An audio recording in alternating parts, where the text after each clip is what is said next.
नमस्कार साथियों, कहानी को शुरू करने से पहले आपसे एक विनम्र और छोटी सी गुजारिश है कि यदि आप हमारे चैनल पर पहली बार हैं और अभी तक चैनल को सब्सक्राइब नहीं किया है तो चैनल को सब्सक्राइब करके बेल आइकन को जरूर प्रेस कर लीजिएगा। तो चलिए साथियों, शुरू करते हैं। जब मेरी शादी हुई तो मुझसे कहा गया कि तुम्हें अपने पति को शारीरिक और मानसिक तौर पर सुख देना है, उन्हें खुश करना है, क्योंकि यही तुम्हारा परम कर्तव्य है।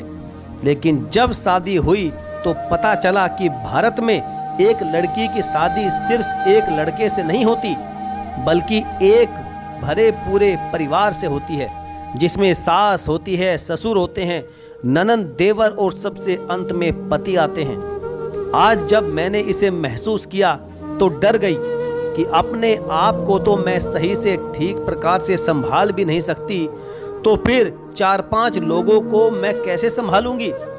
खैर, जैसे तैसे मेरी शादी हुई और एक नए परिवार ने मुझे अपनाया।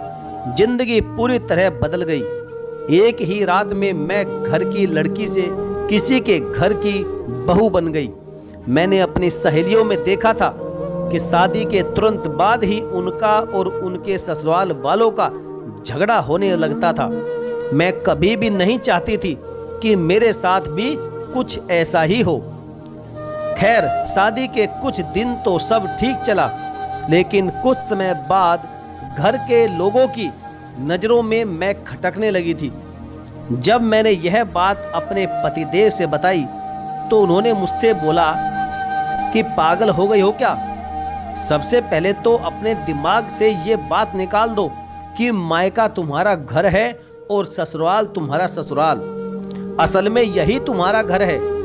जितना ज़्यादा यहाँ खुलकर रहोगी उतना ही अच्छा होगा, और बाकी लोगों को समझने की कोशिश करोगी तो तुम्हें उतनी ही आसानी होगी। और यही बात उन्होंने घर के बाकी सदस्यों से भी कही कि ये इसी घर की सदस्य है। अगर इससे कभी कोई गलती हो भी जाए तो इसे समझाओ, अगर इसे समझ में ना आए तो डांटो। और मुझे भी बोला, अगर तुम गैर होती तो घर का कोई भी सदस्य तुम्हें डांटेगा या समझाएगा नहीं। यह बात मैंने भी ध्यान से सुनी और मैंने कुछ काम किए। मैंने मेरी सास के साथ ज़्यादा से ज़्यादा समय बिताना शुरू किया, उन्हें समझने की कोशिश की, और फिर मुझे समझ आया कि जो औरत पिछले 40 साल से घर संभाल रही थी वह कभी भी नहीं चाहेगी कि उनसे यह हक छीन लिया जाए। इसलिए अब मुझे कुछ भी करना होता तो मैं उनसे पूछ कर ही करती। पता होता था कि वह कभी मना नहीं करेगी, लेकिन फिर भी उनसे पूछ कर ही हर काम करती। इससे उन्हें यह एहसास हुआ कि आज भी घर में उनकी कदर हो रही है, क्योंकि अब वह बूढ़ी हो रही थी और ऐसे में उनके साधारण काम भी मैं अपनी तरफ से ही कर दिया करती थी। अब मैं घर में सास की फेवरेट थी। मेरी ननंद से ज़्यादा मेरी सास मुझे मानने लग गई थी।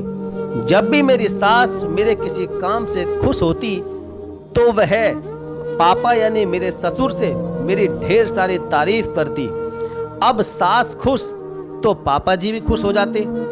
अब बचे ननंद और देवर, उनके लिए कुछ ज़्यादा नहीं करना पड़ा, बस जो इन्हें पसंद हो वह बना दो।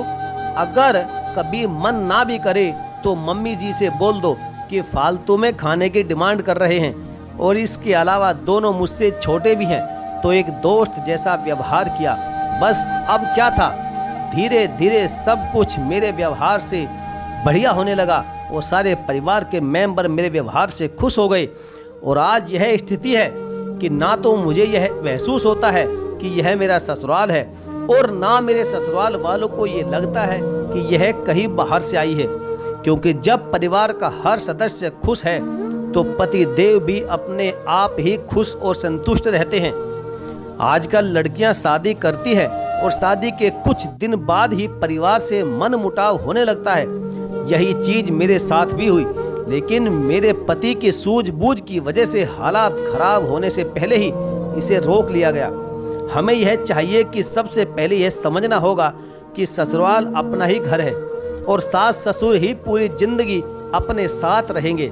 घर वाले खुश होंगे तो पति अपने आप खुश होंगे, और अगर पूरा घर खुश है तो फिर क्या बात है, इससे बेहतर और कुछ क्या हो सकता है।